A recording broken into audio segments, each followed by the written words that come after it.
میرے امام کہتا ہے حضور کا بدن کیسا تھا؟ فرما تم کیا جانے؟ فرما اللہ رے تیرے جسم منور کی تابشیں، اے جانے جانے جانے تجلا کہو تجھے، تیرے تو وصف عیب تنائی سے ہے بری، حیراں ہوں میرے شاہ میں کیا کیا کیا کیا کیا کیا کہوں تجھے۔ یہ میری گفتگو کا خلاصہ امام یہاں پر جو بات کر رہے ہیں اس کو نعت کے طور پر لیجئے، لیکن یہ مضمون وہی جو امام بیان کر رہے ہیں۔ لیکن رضا نے ختم سخن اس پہ کر دیا کہ کیا ہے آپ کا، بس اتنا ہی جانتا ہوں کہ خالق کا بندہ خلق کا آقا کہوں تجھے، میں بس اتنا ہی جانتا ہوں کہ آپ خالق کے بندے ہیں اور خلق کے آقا ہیں، اس درمیان کتنی وسعت ہے یہ مجھے نہیں پتا، کیونکہ میری اپروچ ہی نہیں ہے وہاں۔ تو یہ ہے نبی کی ذات۔ نبوت کے کمال کی دوسری صفت یہ ہے کہ ان لہو فی نفسہ صفت، اللہ اکبر، ان لہو فی نفسہ صفت بہا تتم لہ الافعال الخارقۃ للعادات کما ان لنا صفت تتم بہا الحرکات المقرونۃ بارادتنا وہی القدرہ۔ امام غزالی فرماتے ہیں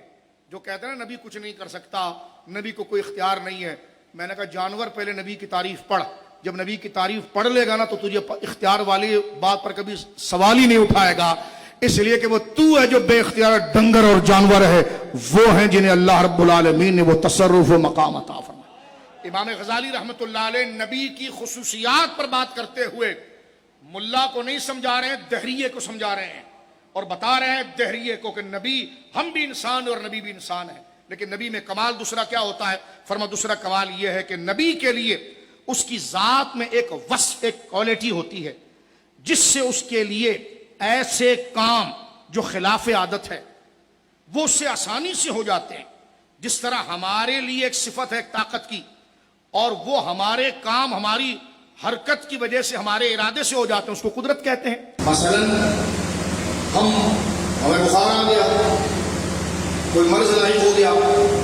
تو ہمارے وہاں یہ ہے کہ گولی کو کھا لی، آپ نے کھا لی، آپ ٹھیک ہو گئے۔ کسی کی ٹانگ ٹوٹ گئی، خدا نہ کرے، تو عادتاً یہی ہے کہ وہ ہاسپٹل جائے گا، ایکس رے کرے گا، اور ڈاکٹر اس کے لیے جو علاج کرے گا وہ 1-2 مہینے تک اس کو رکھا جائے گا، بینڈیج وغیرہ باندھی جائے گی، اس کے بعد اس کا پاؤں ٹھیک ہو جائے گا۔ یہ عادتاً ہے۔ ڈاکٹر جو علاج کر رہا ہے اس مریض کا،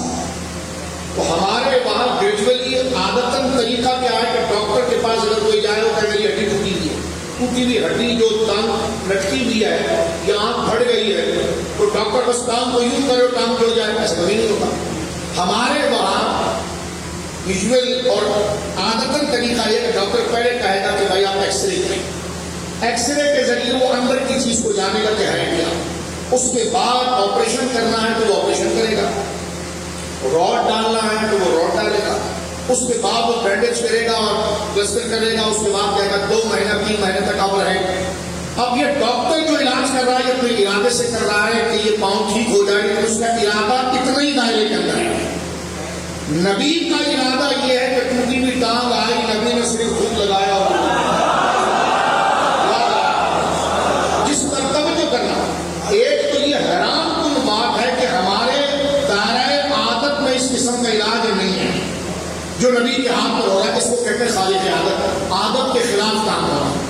ہمارے وہاں علاج کی یہ عادت نہیں ہے لیکن عادت کے خلاف کام ہو رہا ہے۔ پھر جس طرح ہمارے وہاں کیونکہ نبی بھی ایک طبیب کی حیثیت ہوتا ہے، اس طرح ہمارے وہاں ڈاکٹر، اب دیکھیں ایک ہمارا ڈاکٹر ہے اور ایک نبی کا حیثیت طبیب، مریض ہمارے ڈاکٹر کے پاس بھی آیا اور مریض نبی کے پاس بھی آیا۔ ہمارا ڈاکٹر جو علاج کر رہا ہے وہاں یوزول عادتاً طریقہ کیا ہے، وہ ایکس رے اور آپریشن یہ ہے۔ نبی کے پاس ایک مریض آیا تو نبی وہاں ایکس رے نہیں کروا رہا، بلکہ نبی نے اپنے دہان مبارک، منہ مبارک سے لعاب نکالا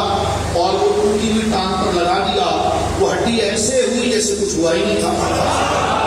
یہ امام غزالی کہتے ہیں، فرما ہو نبی کام کرے ملا تیری طرح، یہ نبی کیسے ہے؟ تو نبی سے اختیار کا انکار کیسے کرتا ہے؟ نبی سے اگر ارادتاً خارق عادت امور کا، خلاف عادت امور پر تصرف اور قدرت کا انکار ہو جائے تو نبوت رہی گا۔